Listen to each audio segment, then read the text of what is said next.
માં બુટલેગર અને પોલીસનું ગઠબંધન સામે આવ્યું છે। અત્યાર સુધી આપણે ભાજપ અને કોંગ્રેસનું ગઠબંધન ગુજરાતમાં 35 વર્ષથી જોયું, પણ આજે મારે તમને બતાવવું છે કે પોલીસ અને બુટલેગરનું ગઠબંધન કેવું હોય।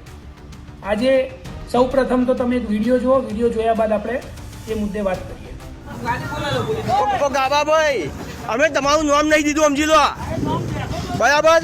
તમારું નામ કોઈ આજે છોકરાએ નહીં દીધું, કે સંજયે નહીં દીધું, બરાબર?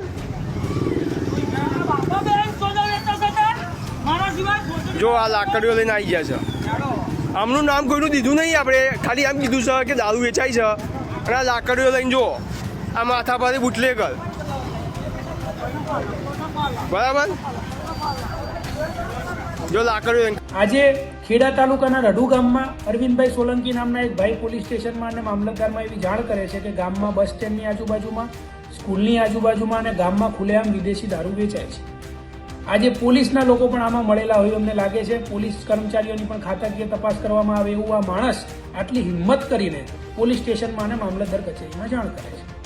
ત્યારે જાણ કરીને જાય છે અને 2 દિવસની અંદર એને ફક્ત પોલીસ સ્ટેશનમાં અને મામલતદારમાં જાણ કરી છે, અન્ય કોઈને જાણ કરી નથી।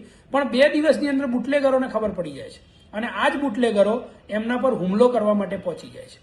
મતલબ તમે વિચારો કે ગામમાં જ્યાંથી શાળામાંથી જ્યાં બહેન દીકરીઓ જતી હોય, સામાન્ય જનતા જતી હોય, અને આવા ગામની વચ્ચે ખુલ્લેઆમ વિદેશી દારૂ વેચાતો હોય, પોલીસવાળા કંઈ કાર્યવાહી ના કરતા હોય, સામાન્ય જનતા જઈને સામેથી એવું કે અહીંયા ખુલ્લેઆમ વિદેશી દારૂ વેચાય છે, કઈ ઘણી જગ્યાએ નકલી દારૂ પણ ગુજરાતમાં વેચાય છે, અને નકલી દારૂના ચક્કરમાં લઠ્ઠાકાંડના લીધે ઘણી જગ્યાએ બહેનો વિધવા પણ થઈ છે। પરંતુ ખુલ્લેઆમ આવું બધી જગ્યાએ દારૂ વેચાય છે, કોઈ જગ્યાએ કોઈ કાર્યવાહી થતી નથી। સામાન્ય જનતા જાય ફરિયાદ કરવા તો બુટલેગરો આ રીતે એમના ઉપર હુમલો કરે। મતલબ અગર જો આવા પોલીસ કર્મચારીઓની આની અંદર સંડોવણી હોય, પોલીસ સ્ટેશનમાં તમે જાણ કરો ને એના પહેલા બુટલેગરોને પોલીસવાળા જો કહી દેતા હોય તો આવા પોલીસવાળાઓના પટ્ટા ઉતરવા જોઈએ કે નહીં? તમને શું લાગે છે મને જણાવજો। ખેડા